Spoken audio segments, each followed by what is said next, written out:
Bonjour à tous et à toutes. Bonjour. Merci d'être là avec nous ce soir, avec Ronan et moi-même. Je vais commencer par faire une petite introduction de qui je suis et qu'est-ce que c'est que Get Ready. Donc vous avez vu le logo passer et le nom passer avant d'arriver sur cette plateforme. Et puis ensuite, je laisserai la main à Ronan, qui est notre expert du jour sur les dispositifs de mobilité internationale et qui répondra, qui vous fera une petite présentation, mais interactive en vous posant aussi quelques questions et qui vous laissera le champ libre aussi pour poser vos questions en espérant répondre à vos interrogations. Donc voilà, pour ce qui est également du webinaire, je vous informe juste que ce webinaire du coup est enregistré puisqu'il sera diffusé ensuite en replay aux personnes qui ont été inscrites et ensuite à terme mis sur YouTube également. Voilà, donc, si vous mettez la webcam, on verra vos visages. Sinon, voilà, il n'y a aucune apparition de votre côté qui se fait. Tout ce qui est tapé dans le chat n'est pas enregistré sur le webinaire au niveau visuel. Donc voilà, juste pour qu'il y ait de la confidentialité, en tout cas des infos. Donc voilà, je m'appelle Marine et qui suis-je? Donc en fait, je travaille dans le domaine de la formation à la sécurité, dans le domaine du voyage depuis une dizaine d'années avec un angle d'approche humanitaire. Donc, disons que je travaille dans l'humanitaire, je me suis spécialisée dans la formation des personnels à la gestion de la sécurité personnelle en voyage. Je suis aussi en parallèle de ça ce qu'on appelle une globe-trotteuse, définie aujourd'hui comme globe-trotteur. Je voyage depuis à peu près autant de temps, à la fois pour des raisons personnelles et professionnelles. En termes de voyage, il y a plein de formules différentes. Voilà, je suis une grosse fan de road trip. J'ai aussi fait un Working Holiday Visa, PVT, en Australie il y a un peu plus de 10 ans maintenant. Je suis partie en expatriation où j'ai habité à Londres pendant 2 ans également. Et je voyage plusieurs fois par an pour des durées plus ou moins longues.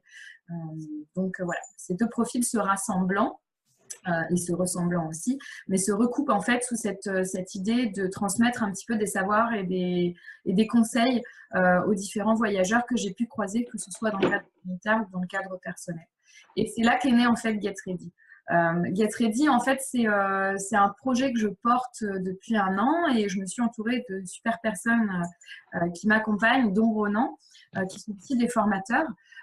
Et on organise en fait de l'accompagnement sur la thématique de la préparation au voyage. Donc l'idée n'est pas qu'on prépare et qu'on aide à préparer des voyages, mais qu'on aide un peu les gens à se préparer à ces expériences-là, que ce soit des voyages de courte durée ou des voyages un peu plus au long cours, des expatriations ou des tours du monde, par exemple. Au niveau de l'accompagnement, il se formalise de différentes manières. On a des stages, par exemple, de 2 jours en groupe. Là, c'est vraiment pour les voyageurs qui ont envie de partager avant le départ, de passer du temps ensemble et de développer certaines compétences en particulier avant ce voyage qu'ils sont en train de projeter. Et puis, il y a des accompagnements un peu plus personnalisés sur des thématiques diverses et variées pour des gens qui veulent faire peut-être des expéditions, des choses un petit peu plus engagées. Donc, au niveau des thématiques qu'on va couvrir, et ça sera le dernier point, après je m'arrête et je laisse la parole à Ronan. Au niveau des thématiques, notamment qu'on couvre sur les stages, ça va par exemple de l'équipement avant un départ, qu'est-ce qu'il faut qu'on mette dans son sac à dos, quel sac choisir, etc. On parle également de la santé en voyage, de la sécurité, un petit peu aussi également. On va parler des premiers secours à l'étranger. Donc voilà, en cas de problème, qu'est-ce qu'on peut faire? On va également parler de tout ce qui est interculturalité et c'est donc Ronan qui anime cette session. Donc si vous avez des questions là-dessus à la fin, il ne faut pas hésiter non plus. Interculturalité, puis choc du retour. Également la thématique de se réintégrer et se réinsérer après un voyage, qui n'est pas toujours quelque chose qui n'est pas toujours simple. Et puis, on a des choses un petit peu plus techniques pour des gens, par exemple, qui veulent partir en road trip, etc. On a un module mécanique auto et moto. Notre formateur fait aussi le 2 roues. Et puis, tout ce qui est autonomie en nature, par exemple, pour des gens qui vont vouloir partir sur des formules où il y a des treks, où il y a vraiment cette semi- ou cette autonomie, semi-autonomie qui se mettent en place avec des compétences qui vont un petit peu autour de construire un abri, faire du feu, filtrer de l'eau, s'orienter avec une carte quand Maps.me ne fonctionne plus. Donc voilà, c'est cet accompagnement et c'est un panel de services, entre guillemets, d'accompagnement qu'on peut fournir aux voyageurs. Donc voilà, je vais m'arrêter là pour Get Ready. Je reprendrai juste quelques mots à la fin de ce webinaire pour vous expliquer quelle est la suite. Après ce webinaire, ça ne s'arrête pas là si vous voulez plus d'informations, etc. Donc je reprendrai la main à la fin. Mais pour l'instant, je vous remercie juste d'être là. N'hésitez pas à me faire signe si jamais vous avez un souci technique, mais je laisse la parole à notre expert du jour, Ronan. Donc à toi, Ronan. Merci Marine.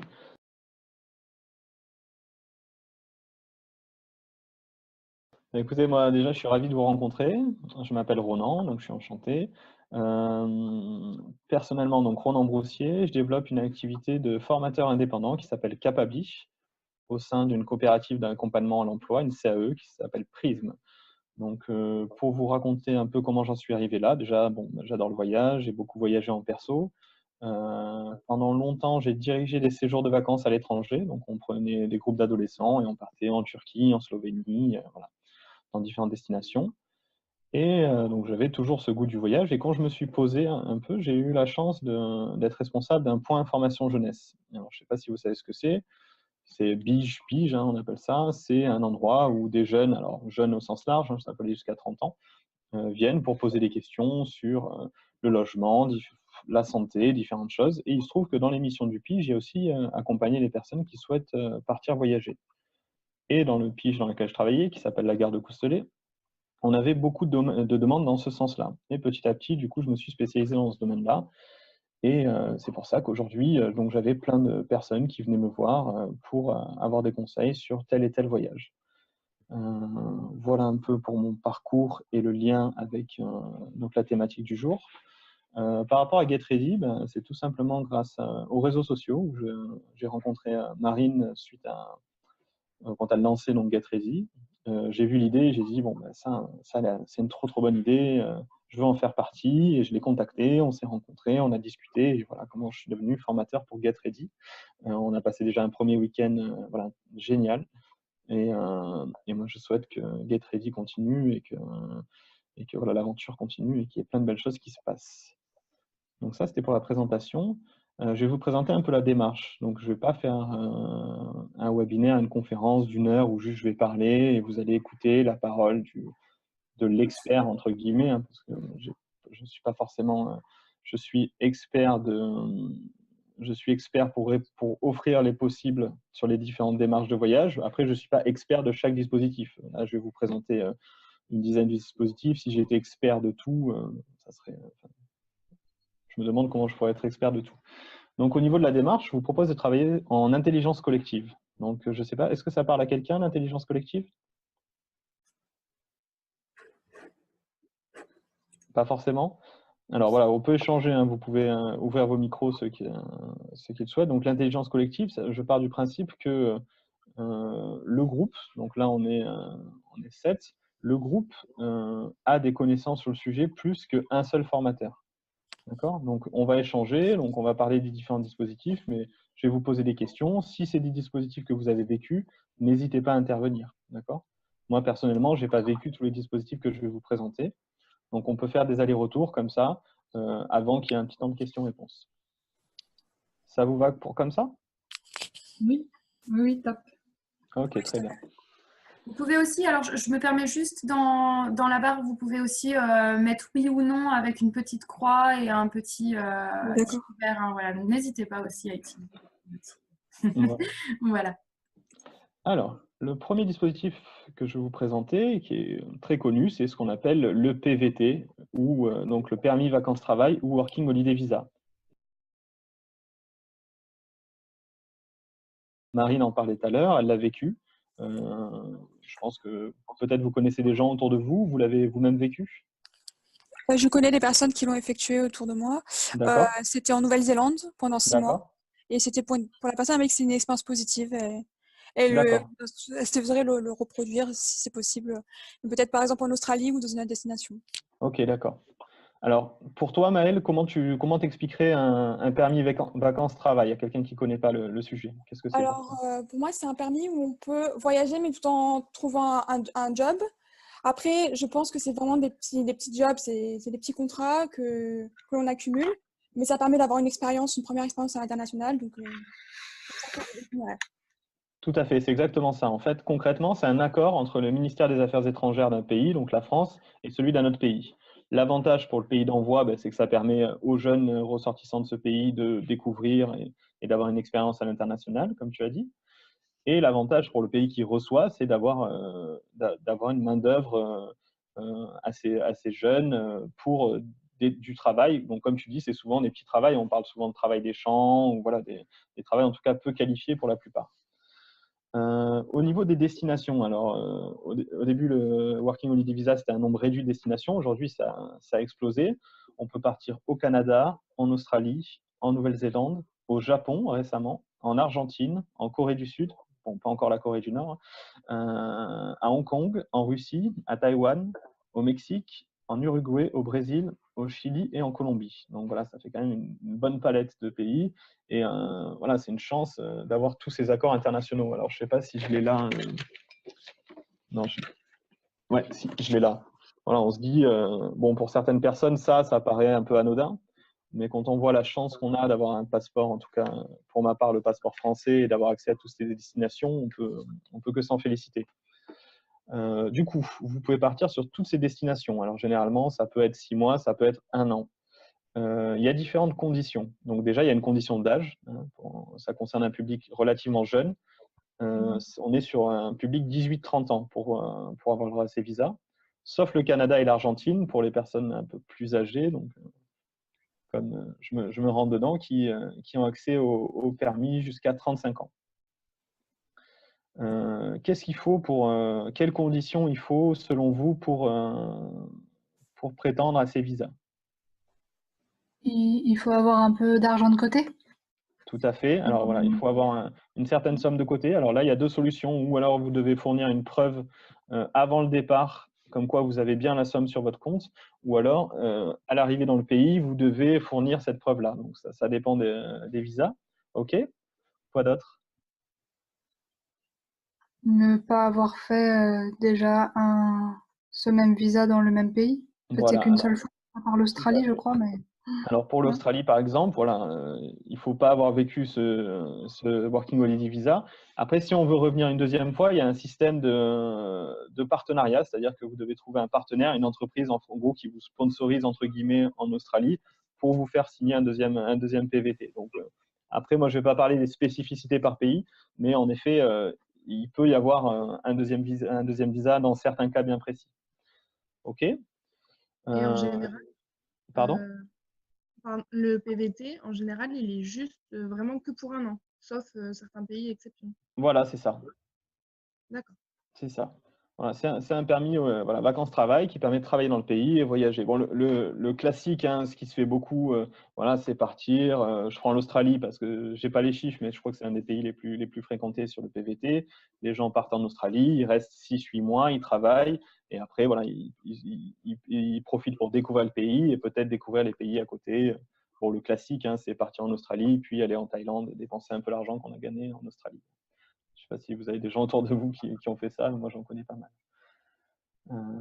OK, donc il faut un casier judiciaire vierge pour la plupart des pays. Donc là, on parle pas de. Il y a différents niveaux de casier. Ça, c'est en fonction des pays. Mais la plupart, il faut un casier judiciaire vierge. Ça veut dire aussi que sur place, votre visa peut être mis en question selon ce que vous faites. Je reprends l'exemple de l'Australie. Hein, vous savez comment on appelle le vol à l'étalage en Australie? Non. Non, on appelle ça le French shopping. Parce qu'on a tellement une bonne réputation là-bas par rapport au vol qu'on appelle ça le French shopping. Donc voilà, il y a pas mal de gens qui ont eu leur Working Holiday Visa remis en question par rapport à des histoires judiciaires. Donc, je pense que ça ne va pas être votre cas. Mais quand même, il faut le préciser. Donc, il y a des obligations au niveau de la santé. Donc, il y a souvent un questionnaire où on demande un certificat médical. Et enfin, donc, on demande une assurance, donc de prendre une assurance pour ce PVT. Donc pareil, là, ça dépend des pays. Vous avez des compagnies d'assurance qui sont spécialisées, hein. Marine, dans mes souvenirs, on est en partenariat avec une structure qui s'appelle Chapka, c'est bien ça? Oui, Chapka Assurance, oui, tout à fait. Chapka Assurance, voilà, Assurance. qui propose donc ce genre d'accompagnement. Ce qu'il faut savoir au niveau de comment y avoir accès, il y a deux solutions. Donc, il y a un site internet là, qui est très bien fait, qui s'appelle PVTist, là, qui reprend un peu. Je vais vous faire un partage d'écran. Donc, ça marche pour tout le monde? Vous voyez mon écran là? Oui, oui, oui, c'est bon. Voilà, qui est assez bien fait, par destination, les infos pratiques, avec une communauté. Voilà, je ne vais pas détailler pays par pays. Je vous inviterai à aller regarder sur ce site si vous voulez plus d'informations, ou sinon aller clairement sur le site de l'ambassade du pays en question. Là, par exemple, on va prendre l'ambassade d'Australie. Voilà, se rendre en Australie, les visas, tout ça, c'est expliqué par pays. Donc, il y a des Working Holiday Visa qui sont assez faciles à avoir. Par exemple, l'Australie, voilà, généralement, vous inscrivez, vous remplissez les conditions. OK, c'est bon, vous avez votre visa. Il y en a d'autres où il y a plus de demandes et où c'est plus compliqué. Je ne sais pas si vous avez entendu, par exemple, de Working Holiday Visa au Canada, qui est très demandé. Ah ouais, c'est super compliqué. Ouais, c'est Voilà. j'ai vu ça. Maëlle, tu peux nous expliquer un peu comment ça se passe pour le demander? Alors, je sais que c'est en ligne et qu'il y a des Ouais. présélections. Je sais qu'ils font des sélections, tirage au sort, quelque chose comme ça, parce que j'avais assisté à une réunion sur partir au Canada et c'est vrai que c'est très compliqué. Et puis aussi, il faut prouver aussi qu'on peut rester, qu'on a les moyens financiers. Enfin, c'est vraiment assez compliqué pour… Exactement. Le Canada, c'est plus compliqué. Alors avant, il y avait un système où en fait, ils donnaient une plage de jours, c'est-à-dire pendant une semaine ou 10 jours, vous saviez que le Working Holiday Visa allait ouvrir pendant ce laps de temps. Et les gens, toute la journée, rafraîchissaient la page ou regardaient les mails en amont pour être bien sûr. Et en fait, dès que ça ouvrait, tout le monde se connectait, les serveurs saturés. Premier arrivé, premier servi, c'était un peu n'importe quoi. Bon, depuis, ils ont changé de système. Maintenant, comme tu dis, il y a une présélection et après, c'est sur tirage au sort.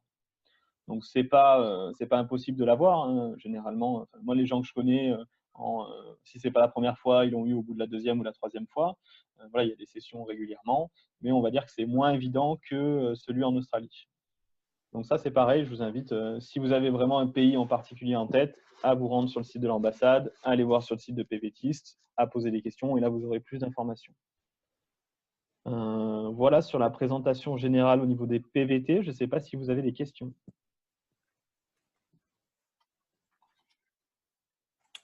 Pas plus que ça? Non, non. Bien, vous pouvez noter, on en parle après. Et les personnes qui n'ont pas de micro, n'hésitez pas, vous pouvez poser des questions aussi dans le chat. Donc, OK, ça, on était sur les PVT. Alors, ensuite, je vais vous parler d'un programme, moi, qui me tient à cœur, avec lequel j'ai pas mal travaillé, qui s'appelle Erasmus+.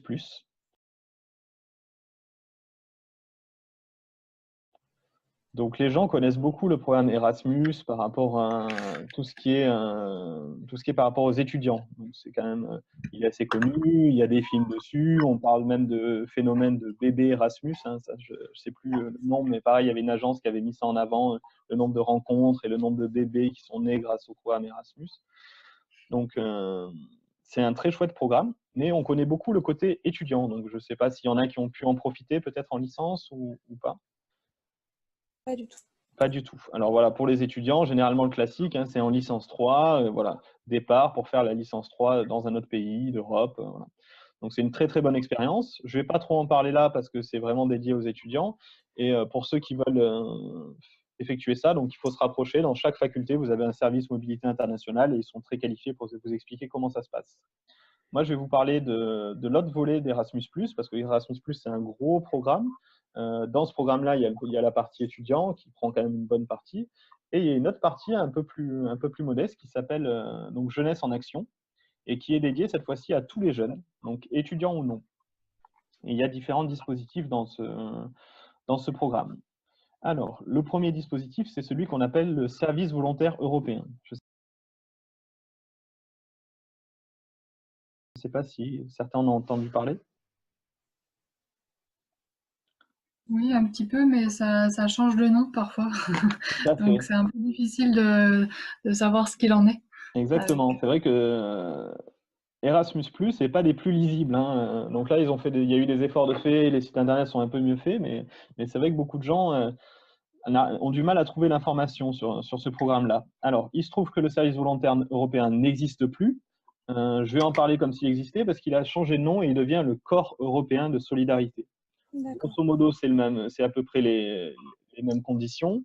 Donc, je vais en parler comme tel. C'est juste que le nom a changé. Alors, le SVE ou Corps européen de solidarité, ça s'adresse aux jeunes de 17 à 30 ans. Est-ce que vous êtes tous dans la tranche d'âge 17-30 ans ou il y a des personnes plus âgées? Oui, 17-30 ans. 17-30 ans, ok. Donc, ça concerne au niveau de la zone géographique les 28 pays membres de l'Union européenne, plus la Norvège, la Turquie, l'Islande, la Suisse et la Macédoine. Ça concerne aussi toute la zone euro-méditerranée, donc Algérie, Égypte, Israël, Jordanie, Liban, Libye, Maroc, Palestine, Syrie, Tunisie. Ça concerne la zone des Balkans, donc Albanie, Bosnie, Kosovo, Monténégro, Serbie. Tous les pays de l'Europe de l'Est, donc Arménie, Azerbaïdjan, Biélorussie, Géorgie, Moldavie, Ukraine, jusqu'à la Russie. Donc voilà, la zone géographique est quand même assez large.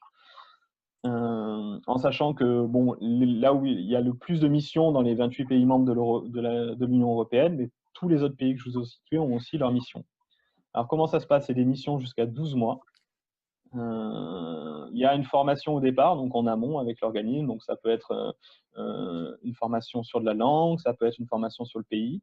Moi, je vais prendre l'exemple d'un service volontaire européen de collègues qui se déroulait en Palestine. Et du coup, dans la formation en amont, du coup, il y avait toutes les questions du coup, par rapport à la Palestine, par rapport au conflit, comment préparer l'arrivée là-bas. Voilà. Il y a cette formation-là, et c'est ce qu'on appelle un volontariat. Donc, vous allez être amené à travailler sur un service volontaire européen sur différentes thématiques. Alors là, j'ai les thématiques, donc ça peut aller de l'aide aux réfugiés, santé et bien-être, recherche scientifique, dialogue social, dialogue interreligieux, égalité des chances, environnement, bien-être animal, éducation, promotion du sport, petite enfance. Donc vous voyez, c'est très très large. Bon voilà, en gros, il y a beaucoup de choses qui rentrent là-dedans. Donc vous travaillez sur ces thématiques-là. Donc généralement, ça va être 3-4 jours de travail ou alors ça va être travail le matin. Donc chaque SVE a son fonctionnement. Pourquoi moi je trouve que c'est génial le service volontaire européen, donc maintenant qui s'appelle Corps européen de solidarité? Parce que déjà, c'est pour une première mobilité européenne, je pense beaucoup aux jeunes, voilà, 18-20 ans, la première expérience à l'étranger, le service volontaire européen est très encadré. C'est-à-dire que vous avez une préparation au départ. Une fois que vous êtes sur place, vous avez la structure qui vous accueille, qui vous accompagne. C'est avantageux au niveau financier parce que donc votre transport est pris en charge, l'hébergement est pris en charge, la nourriture, plus vous avez de l'argent de poche. Donc généralement, ce qui est aux frais de la personne, ça va être une participation aux frais de voyage. Moi, les collègues qui faisaient du SVE, voilà, il y avait une participation de 100-150 € pour participer aux frais de voyage, et la personne partait 12 mois, nourrie, logée, blanchie, avec de l'argent de poche. Alors ça dépend du pays, généralement c'est 200-300 € pour voilà, sortir le minimum pour avoir de quoi sortir, mais sinon tout est pris en charge. Moi, je viens du sud de la France, donc bon, j'ai pas trop l'accent, mais je viens du sud de la France. Sur Marseille, par exemple, le logement, c'est des colocations de gens qui sont en service volontaire européen, donc c'est-à-dire tous les SVE. Donc là, je vais parler beaucoup d'une association qui s'appelle Hors-Piste, avec qui je travaille, qui accueille donc les SVE dans des grandes colocations. Donc voilà, c'est l'ambiance Erasmus. Vous vous retrouvez entre 4, 5, 6 personnes qui vivent un SVE dans la ville, en l'occurrence Marseille. Et ça permet de rencontrer, d'échanger. Donc la journée, vous allez avoir la vie avec l'association qui va vous accueillir. Et après, il y a toute la vie en dehors. Vous pouvez même avoir un parrain, c'est-à-dire sur place, qui va vous présenter la ville, qui va répondre à vos questions si vous avez des petites problématiques. Donc voilà, le SVE, ce qui est bien, c'est que c'est très encadré, c'est assez sécurisant, c'est assez facile voilà, financièrement et aussi à partir. Donc c'est une très bonne chose. Moi, je le conseille. Surtout pour un premier départ. Au niveau de à qui s'adresser, alors avant, il fallait s'adresser sur des structures spécialisées, donc comme Hors-Piste, ce qu'on appelle les opérateurs de mobilité internationale. Maintenant, il y a donc avec le Corps européen de solidarité, maintenant c'est sur un site unique. le site de l'Europe. Donc, je vous ferai après un topo avec toutes les informations, les sites. Mais pour vous montrer à peu près à quoi ça ressemble, si ça veut bien marcher. Non, mais ça marchait tout à l'heure, mais ça marche pas. Oui, voilà. Bon, en fait, c'est un portail européen, Join the European Solidarity Corp. Et après, voilà, vous avez qu'à rentrer vos informations, faire des recherches, et là, vous allez avoir toutes les possibilités de services volontaires européens, enfin, toutes ces possibilités-là. Est-ce que vous avez des questions concernant cette partie? Moi, par exemple, moi, c'était pas le service européen, c'était le service civique. Ok. J'ai eu des refus ou alors pas de réponse. Est-ce que c'est plus facile d'obtenir une mission? Oui, le service volontaire européen, c'est beaucoup plus facile d'obtenir une mission. Alors, je te dis, moi, je me permets de te tutoyer, Maëlle, si ça te Oui, bien dérange. sûr, pas de souci. Ça a changé récemment, du coup, je n'ai pas les dernières informations.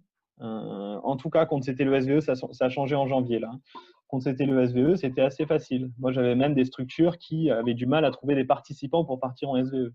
Donc, des fois, on nous appelait quand je travaillais au PIGE et on me disait, bon, ben là, il me reste 2 places pour partir en Roumanie sur 9 mois sur un projet avec des enfants. Voilà. Est-ce que tu as quelqu'un? Donc, oui, c'était assez facile. D'accord, ok, très bien. Merci.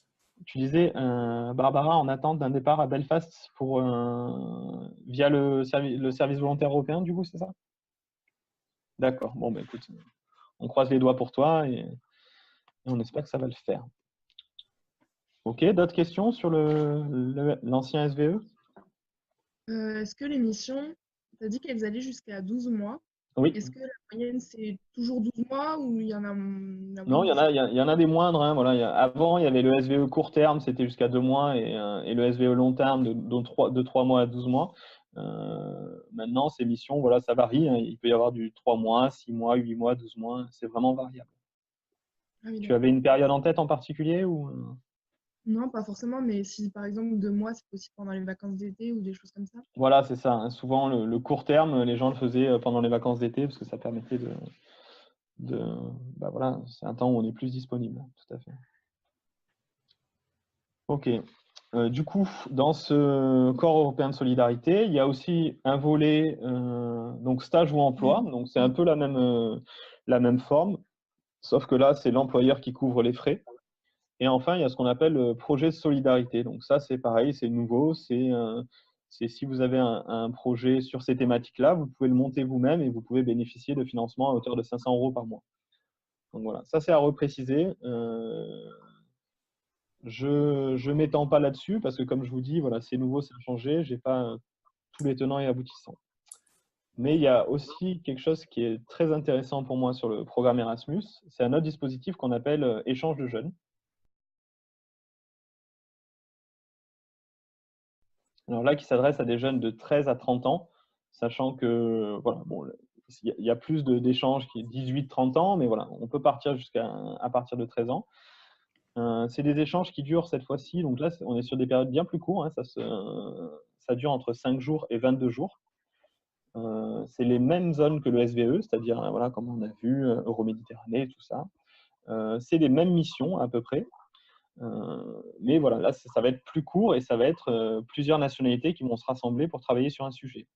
Par exemple, voilà, il peut y avoir des échanges de jeunes où tu as 12 nationalités qui vont se rassembler. Par exemple, il y en a un là en ce moment, c'est sur les valeurs des années 70 et questionner la relation à l'amour et la sexualité aujourd'hui en Europe. Donc voilà, ça c'est une thématique parmi tant d'autres. Des jeunes se retrouvent pour travailler sur cette thématique. Donc, ce qui est bien, c'est qu'il y a ce qu'on appelle le fonctionnement, il y a un youth leader, donc c'est la personne référente qui accompagne le groupe sur place. Et après, du coup, il y a des encadrants sur place. Et pareil, tout est pris en charge. Donc, voilà, il y a généralement un coût qui va de 50 à 100 €. Pour vous donner une idée, moi, j'en ai organisé des échanges de jeunes. On est parti avec... donc là, c'était des mineurs, mais ça fonctionne aussi très bien pour les majeurs. Hein. Un groupe de jeunes. On est parti donc une semaine en Italie. Ensuite, les Italiens sont venus une semaine en France. On a travaillé sur la thématique de l'alimentation. Et tout est financé par donc la Commission européenne. Et il y a eu un coût pour les jeunes qui était de 50 €. Donc ça, c'est quelque chose qui est très intéressant à faire. Je vais refaire un partage d'écran et on va aller sur le site de Orpis. Donc Orpis, je vous dis, c'est mon partenaire sur Marseille qui propose donc des, voilà, leur site bugué tout à l'heure, des échanges interculturels. Alors, tac, tac, tac, voir les opportunités. Voilà ce qu'ils proposent aujourd'hui. Donc, par exemple, on va avoir cet échange-là qui s'appelle Picture of Us Together. Donc, la thématique, c'est stéréotypes et préjugés, création visuelle. Ça se passe à Gênes, 2 au 10 juillet 2019. Donc là, c'est une série de 3 échanges.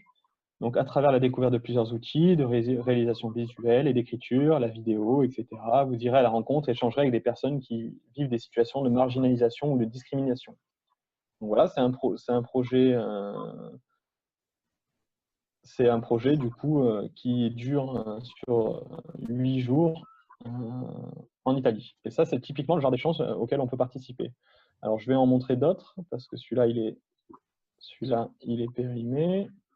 Donc ça, c'est celui que je vous en parlais tout à l'heure, qui s'appelle Will Love and True Utopia 68 revisité en Allemagne, autour de la sexualité et des relations affectives, donc du 25 mai au 3 juin. Donc pareil, il y a la thématique, plus d'informations d'inscription, voilà, frais de participation à l'échange, 100 € plus 10 € d'adhésion. Donc en gros, pour 100 €, vous partez une semaine, travailler sur cette thématique-là, avec, voilà, généralement, c'est des échanges où il peut y avoir jusqu'à 10 nationalités différentes. Donc, vous imaginez un peu l'intérêt de participer à ces rencontres-là, discuter d'une thématique avec 10 nationalités différentes. Voilà, ça permet de faire plein de rencontres. C'est très riche au niveau de la langue, au niveau des rencontres, au niveau de la culture, tout ça. Donc, c'est vraiment quelque chose que je conseille. Voilà, moi, j'ai participé à pas mal de ces échanges-là. C'est vraiment très riche et ça permet aussi de se faire des futurs partenaires si jamais vous voulez commencer à travailler un peu à l'international et faire de belles rencontres. Il se trouve qu'il y a aussi ce qu'on appelle un passeport européen de compétences qui, lors de ces échanges interculturels, à la fin, on vous remet un certificat comme quoi vous avez bien participé. À chaque fois, on complète son passeport européen de compétences qui permet donc de développer des compétences. C'est toujours un plus pour l'expérience et pour le CV. Voilà pour les échanges de jeunes. Si vous êtes intéressé par ça, en fait, il faut se rapprocher d'une structure spécialisée de votre région, de votre département qui s'occupe de ces échanges-là. Donc là, c'est pareil, hein, c'est assez par rapport à est-ce que c'est compliqué de partir ou pas. C'est assez simple à partir si vous êtes un peu dans les critères. Donc, il y a des échanges où ils vont demander un niveau d'anglais correct. Il y a d'autres échanges où ils vont demander pas du tout le niveau d'anglais. Donc, il ne faut pas forcément que ça soit un frein. Comme je vous dis aussi, pareil, des fois, les partenaires ont du mal à trouver des participants pour participer à ces échanges-là. Donc ça, c'est des bonnes expériences aussi. Voilà, 2 semaines, c'est intéressant. Est-ce que c'est clair? Est-ce que vous avez des questions là-dessus? On a Barbara qui demande si tu peux revenir sur les conditions d'âge. Oui. Dit 30 ans, est-ce que c'est jusqu'à la veille de ces 31? Alors, bonne question, ça dépend des organismes. Est-ce que c'est oui, je pense que c'est 30 ans. À 30 ans, ça fonctionne encore. À 30 ans, c'est encore possible. Ouais. Je pense que oui, dans mes souvenirs, oui, 30 ans, on peut encore partir. Pourquoi, Barbara, tu es à la limite, c'est ça? Ouais, peut-être. Sûrement. 30 ans et quelques jours. Oui, non, mais je pense que tu peux demander. De toute façon, je revérifierai, mais voilà, contacte ces organismes-là et ils te répondront. Mais normalement, dans mes souvenirs, c'est bon. Ok, pas d'autres questions sur les échanges de jeunes? J'avais juste une petite question sur le contenu en fait. D'accord. De discussion, si j'ai bien compris, mais est-ce que du coup il va y avoir des rencontres, je ne sais pas, avec dans le pays lui-même ou ça va être vraiment théorique, on va dire? Alors, ça dépend. Il y a des échanges où on est vraiment dans notre bulle. Voilà, il y en avait un, par exemple, qu'on avait co-organisé, c'était sur la méditation de pleine conscience. Et là, voilà, c'était vraiment. Donc là, il y avait 6 ou 7 nationalités différentes. On était une vingtaine. Et là, vraiment, on était sur la structure et ça bougeait pas trop. Après, il y a des échanges où vraiment, là, ça va à la rencontre de la population. D'autres que j'ai vécu où, par exemple, pendant l'échange, on participait. Donc là, c'était à Palerme. On allait rencontrer donc là, c'était autour de l'entrepreneuriat social. On allait rencontrer les entrepreneurs. Voilà, on échangeait sur les idées. Le soir, on sortait. Ils nous ont amené faire des danses traditionnelles sur des places de Palerme où il y a des danses. Donc voilà, après, ce qu'il faut se dire dans cet échange-là, c'est que c'est très convivial, quoi. Voilà, on découvre aussi le pays. On n'est pas dans notre salle de formation pendant 2 semaines entre nous, quoi. Vraiment, le but aussi, c'est de découvrir la culture du pays. Pour le pays qui accueille, ils se font tout un devoir de présenter la culture du pays. Et il faut savoir qu'après, les activités types dans ce genre d'échange, ça va être des simulations et des jeux de rôle pour relier les cultures. Ça va être des soirées interculturelles où chaque pays va présenter un peu sa nourriture, ses boissons, tout ça. Voilà. C'est très sympathique, quoi. Est-ce que j'ai répondu à ta question? Oui, oui, nickel. Et D'accord. du coup, je me demandais, du coup, dans quel cadre le logement ça se passait? Si du coup tout le groupe était logé au même endroit, en colocation? Oui, sur des échanges de jeunes, généralement, c'est des centres de vacances qui sont, ou en camping. Mais voilà, c'est vraiment une expérience où on reste, contrairement au SVE qui est sur le plus long terme, et là, il peut y avoir une colocation de SVE, mais qui est ancrée dans une ville. Sur un échange de jeunes, le groupe reste ensemble, généralement. D'accord, merci. Ok. Bon, Barbara, je viens de lire dans le chat, et en effet, si ça ne fonctionne pas pour le SVE, ça ne fonctionnera pas pour l'échange de jeunes. Malheureusement, j'en suis désolé pour toi. On continue, hein. Si vous avez des questions qui vous viennent entre-temps, on verra ça à la fin, parce que ça avance, hein. Je vais vous parler maintenant du service civique international. Qui est-ce qui a dit tout à l'heure qui avait déjà postulé? C'était Maëlle, c'est ça? Oui, c'est ça, tout à fait. Oui, j'ai postulé. Voilà. Et du coup, c'est pas passé, c'est ça? Alors, j'ai eu. En fait, je devais faire pas vraiment un entretien parce que c'était pour l'Australie, donc avec le décalage horaire, c'était un peu compliqué. Donc, j'ai dû faire une vidéo de présentation et par la suite, j'ai pas été sélectionnée. Et sinon, les autres pays, il y avait le Vietnam, il y avait Dubaï, mais après, d'autres pays aussi, mais c'était des refus. D'accord. Ou alors pas de réponse. Donc, voilà. D'accord, bon, charmant. Écoute, du coup, pour présenter le service civique international, ça s'adresse aux 16-25 ans. C'est disponible dans le monde entier. Les structures d'accueil de service civique, elles sont agréées par l'agence du service civique. C'est-à-dire que ce n'est pas n'importe quelle structure qui se propose pour faire du service civique international. Il faut qu'il soit agréé par l'agence française. Il y a une rémunération qui est proposée qui est de, attention, 522 €. Il y a une préparation au départ et un tutorat.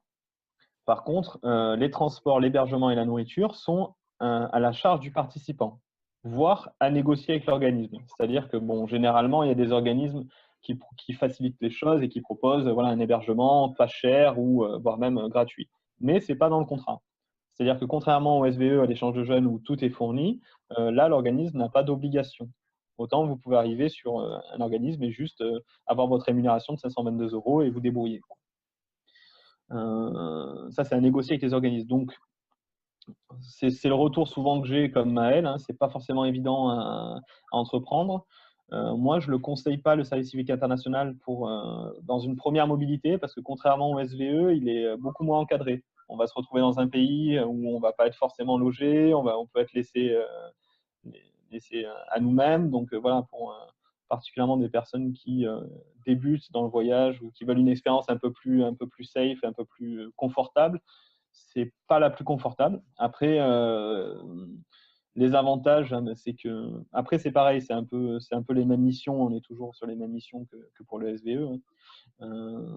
Après, voilà, l'avantage, c'est qu'une fois qu'on a participé à un service civique, on a accès à l'agence du service civique qui nous permet d'avoir une bourse si vous souhaitez développer des projets après. Donc ça, c'est quand même un avantage qui est pas négligeable. Voilà, je ne m'étendrai pas sur le service civique parce que c'est pareil, il y a autant de services civiques que de structures. Pour être au courant, je vous conseillerais de vous rapprocher de l'agence du service civique ou alors du CRIJPA. Donc le CRIJPA, c'est le Centre régional d'information jeunesse. Donc c'est le CRIJ, parce que le CRIJPA, c'est PACA, mais le CRIJ. Et en fait, c'est une structure qui rassemble tous les points d'information jeunesse, toutes les structures qui aident les jeunes qui informent les jeunes. Et les CRIJ sont qualifiés donc pour avoir tous les contacts. Généralement, dans chaque CRIJ, il y a une référent ou un référente mobilité internationale qui pourra vous accompagner sur le service civique. Toi, tu as été accompagnée, Maëlle, ou tu as fait les démarches toute seule? Non, non, j'avais directement fait les démarches auprès du site internet directement. Voilà. D'accord, voilà. Donc, si tu veux toujours être sur un service civique, n'hésite pas à te rapprocher des CRIJ parce qu'eux, ils ont directement des partenaires avec qui ils sont en contact et il y aura peut-être plus d'impact en passant, enfin, ça sera plus facilitateur pour toi. D'accord, ok, merci. Ok. Question sur le service civique international? Non. Non. Ok, C'est bon. d'accord. Après, on va parler maintenant des chantiers internationaux. Donc, c'est des chantiers, donc il peut y avoir ou un volet patrimoine ou un volet nature. Donc, ça permet de faire la promotion et la protection de la mise en valeur de la culture ou du territoire.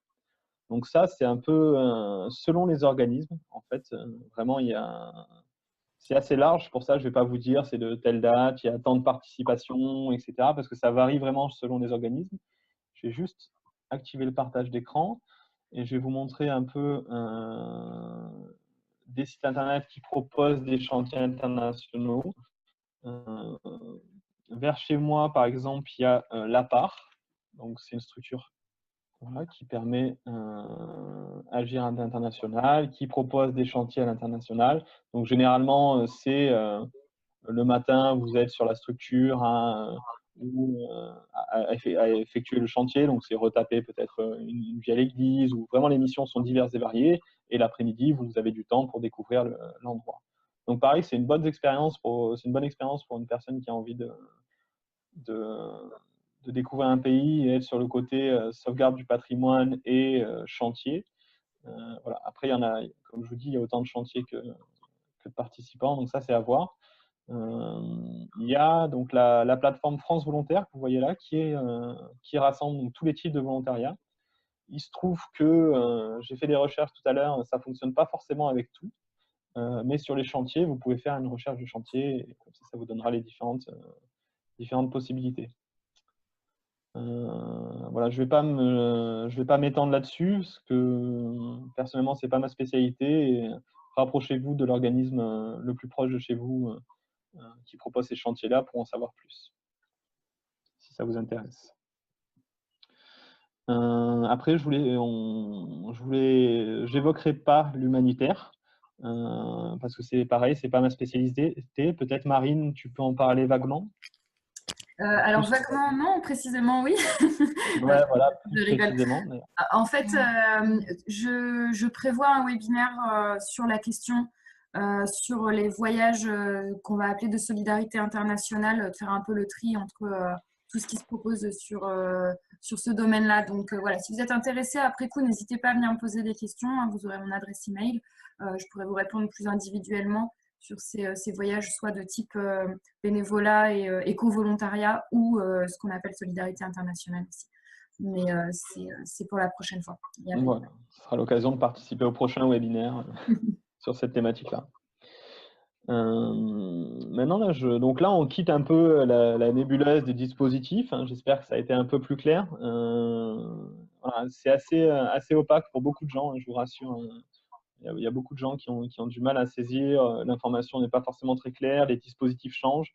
Donc, si vous avez des questions plus particulières ou des besoins d'accompagnement, je vous laisserai mes coordonnées à la fin et vous n'hésitez pas à ce niveau-là.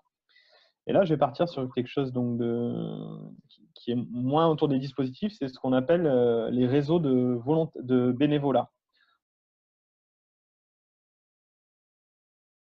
Donc Workaway, Helpix, le Woofing, etc. Est-ce que certains d'entre vous ont déjà expérimenté cela? Oui, plusieurs fois. Ouais. D'accord. C'était avec quel site? C'était avec Helpix. Helpix, d'accord.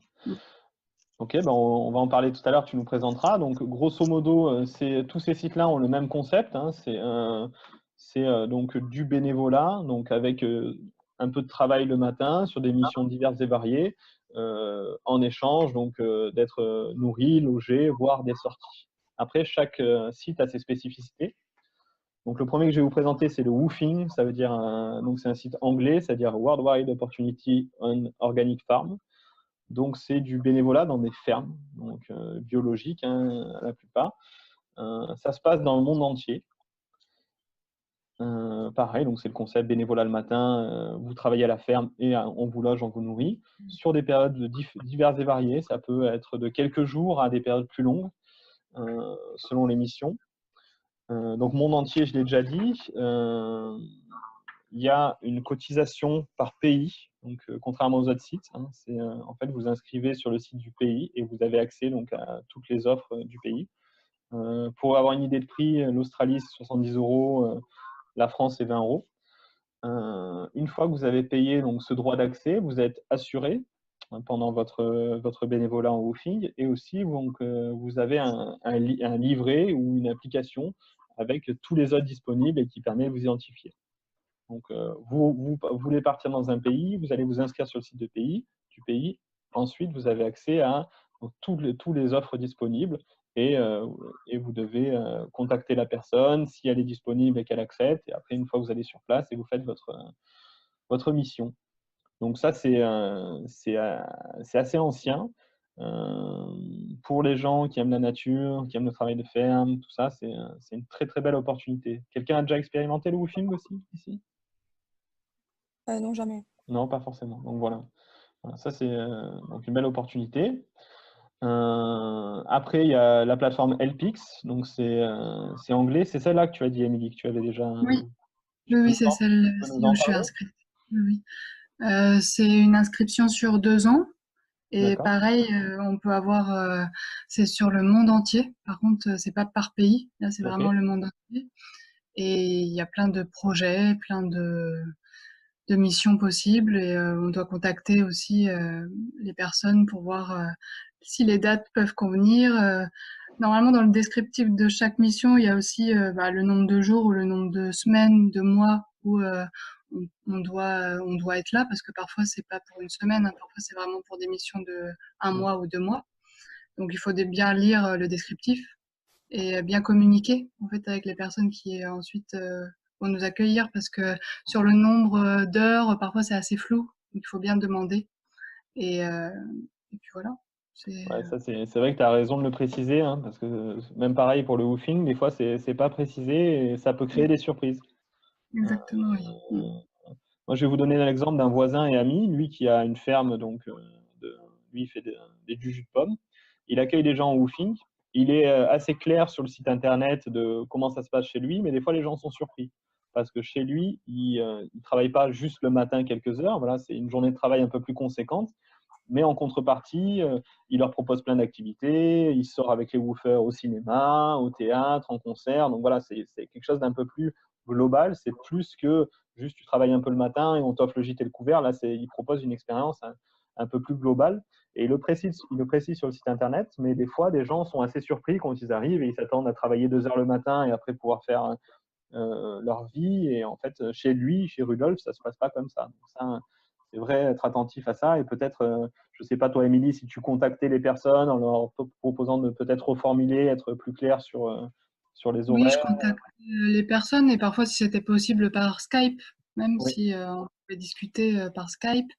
Et aussi, on peut contacter les voyageurs qui ont laissé un avis sur la structure. Donc, c'est bien aussi, pourquoi pas, si on a un petit doute, si on veut avoir plus d'informations, contacter un voyageur qui a laissé un avis. Tout à fait. Qui est déjà allé. Voilà. Tout à fait. C'est tout l'intérêt de ces plateformes-là collaboratives d'avoir des avis. Quoi. Oui, exactement. Tu voulais dire? Pardon. Non, récemment, il y a quelqu'un qui m'a contacté. D'ailleurs, une personne qui voulait aller en Tanzanie, et elle a vu que j'avais mis un avis. Donc, elle m'a contacté directement pour me poser des questions. D'accord. Voilà. Très bien. Ok, donc ça c'était Helpix, donc voilà, toutes sortes de travail, 20 € valable pour 1 an, pour une personne ou 2 personnes valable 2 ans. L'assurance n'est pas comprise. Donc ça, c'est à faire attention. Je ne sais pas, toi, tu prends une assurance supplémentaire ou pas? Oui, je prends une assurance supplémentaire. Oui. Okay. Surtout que c'est des périodes longues. La carte bancaire ne prend pas en compte quand c'est plus de 3 mois, donc il vaut mieux prendre une assurance. Non, ça, c'est quelque chose à anticiper, hein, les questions d'assurance, à réfléchir en amont. Et ensuite, le dernier que je voudrais vous présenter, c'est Workaway. Donc ça, c'est un site américain. Ça coûte 30 $ pour une personne, 38 pour deux par an. Et c'est grosso modo similaire à LPX, hein, ils sont un peu sur le même créneau. Moi, je n'ai pas vu de différence notable. Voilà. Est-ce qu'il y a des questions généralement sur ces réseaux de bénévolat? Non. Ok. Pas de question particulière. Très bien. J'ai juste une petite question. Lauriane? Désolée. Oui, c'est ça. Ça peut paraître un peu bête, mais moi, je sais que par exemple, mes parents, la première question qu'ils vont me demander, parce que je compte partir dans ce système cet été, c'est est-ce que ça ressemble, est-ce que c'est vraiment honnête ou est-ce qu'il va y avoir un peu, pas de l'exploitation, mais un peu d'exagération, par exemple, sur celui qui part ou quoi? Alors, bon, déjà, il n'y a pas de question bête, tu fais bien de la poser parce que c'est vrai que c'est quelque chose qui revient souvent. Il y a pu avoir de l'abus sur des structures où, comme tu disais, voilà, il peut y avoir l'exploitation.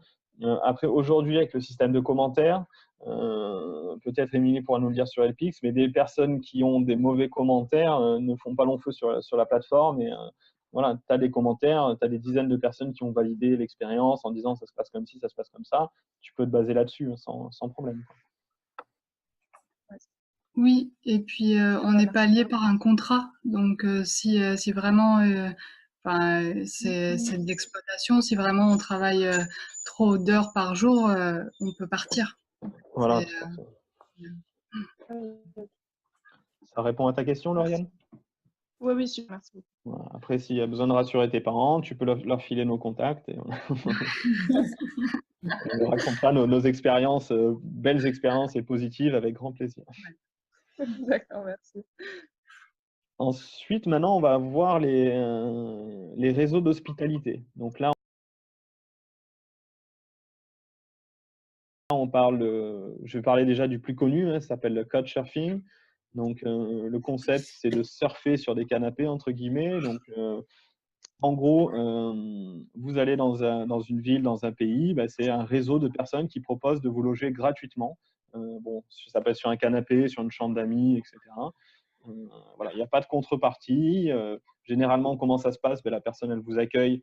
Souvent, ça finit, on mange ensemble, on va boire un verre peut-être, on découvre la ville. Voilà. Après, selon les profils aussi, s'il y a des gens qui accueillent souvent des gens en couchsurfing, ça peut être juste, voilà, là c'est le canapé et on va pas faire non plus, on va pas passer notre vie ensemble. Mais voilà, le concept du couchsurfing à la base, c'est ça, c'est loger des gens, faire découvrir le pays. Il faut savoir que vous pouvez aussi accueillir chez vous. Hein. C'est une bonne façon de voyager. Hein. Moi, je sais que sur des périodes où je ne voyage pas, donc pas dans mon domicile actuel, mais dans mon domicile avant, c'était un bon moyen de voyager sans bouger de chez soi, en accueillant des gens. Donc, c'est gratuit avec un concept de compte premium. Voilà, c'est plus développé dans les villes, moins à la campagne. Personnellement, on a plus de mal à trouver, même à accueillir à la campagne. Moi, je trouve que c'est un très très bon concept. Après, le site a été un peu victime de son succès, c'est-à-dire que sur les grandes villes, il y a beaucoup de gens, il y a beaucoup de demandes. Si vous accueillez, souvent on vous envoie des copier-coller de messages et sans même faire attention à votre profil. Donc voilà, ça a attiré beaucoup de gens et quand il y a beaucoup de gens sur une structure, ça active aussi des dérives. Donc c'est encore un très beau réseau, mais qui est assez conséquent, quoi. Ensuite, je vais vous parler d'un réseau qui s'appelle TrustRoutes, qui est un peu le Couchsurfing, mais en version un peu plus confidentielle. C'est un site de niche, en fait. Moi, j'ai découvert ça récemment. C'est excellent. Je vais vous faire un partage d'écran. Hop, ça c'était. Donc ça, c'est le Couchsurfing, hein, pour ceux qui ne connaissent pas le site internet. Donc voilà, là, vous avez par exemple les hôtes à Marseille. Là, il y a le profil de ce cher Rémi. Je suis 26 ans, ingénieur, etc.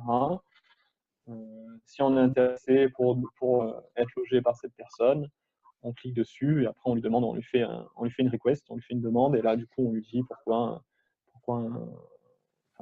se présenter rapidement et pourquoi on veut aller chez lui. Donc, il y a des photos, il y a des avis, voilà, c'est assez bien foutu. Mais après, comme je dis, il y a plein de monde. Et là, le site que je vous présente, donc c'est TrustRoutes. Donc, c'est grosso modo la même chose, sauf que là, vous pouvez faire un classement par tribe, entre guillemets. Donc, par exemple, il va y avoir les randonneurs, les véganes, non, pardon, les randonneurs, les véganes, les nomades, les musiciens, yoga, LGBT. Voilà, c'est vraiment par communauté. Donc, ça peut sembler un peu sectaire, mais en fait, beaucoup de gens se rassemblent dans plein de communautés. Voilà, ça peut être intéressant. Par exemple, voilà, j'ai envie de faire de la grimpe, j'ai envie de faire voilà, j'ai envie de faire de l'escalade, je vais appuyer sur Climber et là, il y a la carte avec toutes les personnes qui peuvent nous accueillir en fonction de ce point d'intérêt. L'avantage aussi, c'est que contrairement à un Couchsurfing où il faut faire une demande, etc., la personne accepte ou pas accepte, des fois les gens ont beaucoup de demandes, particulièrement dans les grandes villes. Là, en fait, c'est très simplement, vous contactez directement la personne.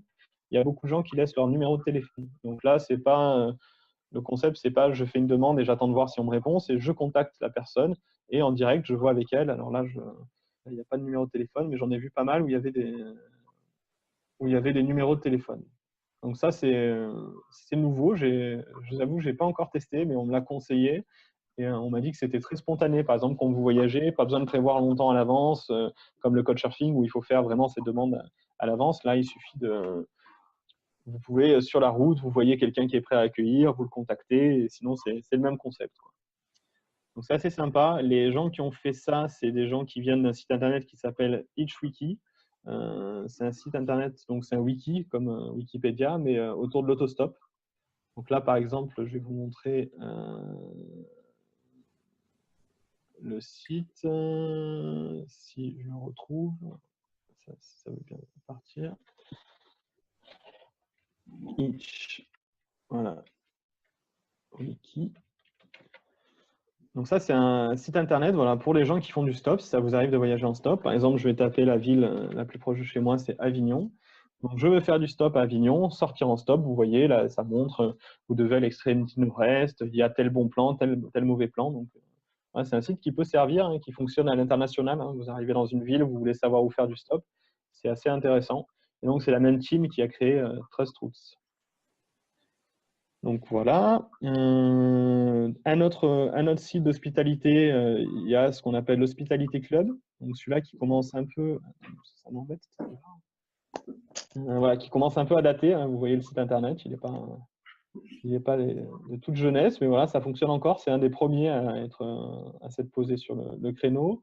Il y a Be Welcome aussi, qui se veut le premier site d'hospitalité open source. Donc, ça vaut ce que ça vaut, mais en tout cas, voilà, c'est des gens non lucratifs, autour des logiciels libres, etc. Donc, il y a un assez bon esprit. Et le dernier que je vais vous présenter, moi, c'est mon petit préféré, c'est Warm Shower. Donc là, le concept, c'est comme c'est toujours pareil, un site d'hospitalité comme Couchsurfing, sauf que là, c'est pour les gens qui voyagent en vélo. Donc, vous voyagez en vélo, vous voulez être accueilli. Le concept, c'est une warm shower. Donc, la personne vous accueille, vous propose une douche chaude et vous pouvez planter la tente dans le jardin. Donc, ça, c'est le pitch du site. Dans le concret, souvent, les gens vous proposent aussi de rester manger, voire même de dormir sur place.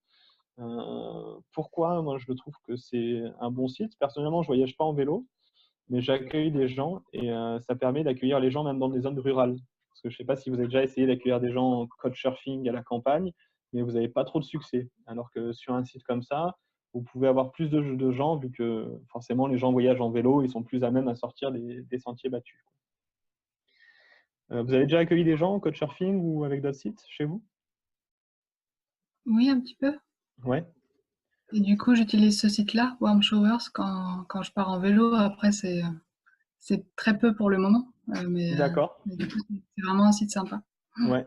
Je trouve que l'esprit, même le fait que, je sais pas, le fait de voyager en vélo, il y a peut-être une mode de consommation du voyage un peu plus douce. En tout cas, moi, ça a été que des bonnes rencontres. Je sais pas toi, mais ça a été vraiment oui, vraiment aussi. Après, Couchsurfing aussi. Hein. J'ai vraiment eu des très bonnes rencontres. Donc, non, voilà. Après, il faut pas être péjoratif sur un site ou l'autre. C'est dans tous les cas des concepts qui sont excellents et voilà. Moi personnellement, ça me touche hein, ce côté partage, ce côté en commun. Donc, voilà, je vous invite à essayer. Hein. Il y a des gens on peut avoir une certaine réticence à accueillir quelqu'un chez soi ou aller chez un inconnu. Ça se passe toujours très bien. Les cas les cas où ça se passe mal sont vraiment très rares et très marginales, hein, comme sortir dans la rue ou prendre sa voiture. Donc, je vous y invite. Voilà, le temps passe. Hein. Est-ce que vous avez des questions sur ces réseaux d'hospitalité? Vous les connaissiez tous ou vous en avez découvert? Non, moi je ne les connaissais pas tous. Hein. Ouais, de nom, mais après c'est vrai que je ne connaissais pas vraiment à quoi ça correspondait. Voilà. Il faut ne pas hésiter à tester, hein. Franchement, je vous y invite. Je vous y invite. Et pour conclure, je vais vous parler des bourses au voyage. Donc ça, c'est on sort des dispositifs, tout ça. Là, c'est pour des personnes, vous organisez votre voyage, vous avez envie de vous faire financer. Il y a des bourses qui existent, particulièrement, je pense, à la bourse Zelidja. Donc ça, c'est une bourse destinée aux 16-20 ans. Bon, désolé Barbara, mais là, je pense qu'on a dépassé l'âge. Et du coup, c'est 1 100 €. Donc, le concept, c'est voyager seul. Il faut voyager seul pendant 1 mois. Et c'est une bourse du ministère de l'Éducation. Donc, je vous invite à aller sur le site Zelidja pour les personnes qui sont concernées. Voilà, c'est une bourse qui est intéressante. Il y a la bourse Act and Travel qui est pour les 18-28 ans et c'est jusqu'à 3 000 €. Donc, ça, c'est pareil. C'est une bourse de voyage. Alors, je ne vais pas détailler, mais c'est toujours le même concept. C'est-à-dire, on ne va pas vous financer 3 semaines de vacances à Pattaya ou à Phuket. C'est plus sur des projets un peu solidaires. Moi, j'avais une copine qui a eu Act and Travel. Son concept, c'était elle allait filmer, faire des reportages sur des entrepreneurs sociaux donc en Amérique du Sud. Et ça lui a permis de financer son voyage. Il y a la bourse qui s'appelle Avis International. Donc, je vous ferai un doc après avec toutes ces informations. Celle-ci n'a pas de limite d'âge. Voilà, à se renseigner. Donc, je vous invite à aller voir sur les sites internet des différentes bourses les conditions. Mais voilà, ça peut être un moyen aussi pour se financer son voyage. Et pour finir là-dessus, pareil, en faisant des recherches, j'ai découvert pas mal de bourses communautaires. Alors, c'est vrai qu'on n'y pense pas forcément, mais selon vos origines, selon votre communauté, selon votre religion, vous pouvez avoir des bourses pour partir en voyage. Je pense particulièrement à un collègue, donc lui, qui est finlandais, et avec sa nationalité, il a accès à des bourses pour revenir régulièrement au pays. Ça peut être par rapport à une religion. Voilà, selon vous, votre culture, vous pouvez avoir des bourses dans ce sens-là. Donc ça, c'est à creuser. C'est vrai qu'on n'y pense pas forcément. Voilà un peu tout ce que je voulais vous parler aujourd'hui. Alors, je sais que ça a été un peu dense, peut-être. C'est pour ça que je vous ferai un document récapitulatif. Je vous laisserai dans ce document aussi mon adresse mail. Si vous avez besoin de contacts, de réseaux, ou particulièrement sur le programme Erasmus, voilà, moi, je peux vraiment vous conseiller là-dessus. Et pareil, pour répondre à toutes questions, et voilà, vous n'hésitez pas, quoi. Je ne sais pas s'il y a des questions qui sont venues entre-temps. Non, c'est bon. D'accord. Bon, j'espère avoir été clair, en tout cas. Moi, pour vous dire, c'était une première expérience, c'est un premier webinaire, j'ai jamais fait ça et je suis très content. Merci Marine de m'avoir offert cette opportunité. Et c'est vraiment un plaisir de partager ça avec vous. Et je vous souhaite plein de belles rencontres, plein de beaux voyages, plein de belles choses. Et voilà, n'hésitez pas à me recontacter si vous avez besoin de quoi que ce soit. D'accord, merci. Merci beaucoup. Plaisir. Merci beaucoup Ronan. Donc je vais juste conclure voilà, en vraiment quelques lignes pour vous laisser libre ensuite. La prochaine étape, c'est que je vais ce webinaire a été enregistré, comme j'ai dit, je vais le monter, je vais l'éditer un petit peu et je vous enverrai le lien du replay si jamais vous voulez le revoir, si vous n'avez pas eu le temps de prendre note sur certaines choses également. Ronan va compiler un petit peu toutes ces informations sous la forme d'un PDF que je vous enverrai également par email avec son contact si vous voulez nous poser des questions plus spécifiques ensuite. Donc ça, c'est pour l'aspect webinaire. Il y a d'autres webinaires qui vont avoir lieu dans les prochains mois sur différentes thématiques. Et je l'espère, notamment, on va en reparler, mais avec Émilie qui est avec nous aujourd'hui, sur la thématique de l'impact écologique, notamment des voyages. Et peut-être un aspect un petit peu zéro déchet ou en tout cas minimiser l'impact qu'on peut avoir lorsqu'on se déplace et qu'on voyage. Il y a plein d'autres choses aussi qui se préparent. Je vous ai parlé du webinaire sur la thématique des voyages de solidarité et d'éco-volontariat. Donc voilà, n'hésitez pas, on reste en contact et puis je vous informerai de tout ça.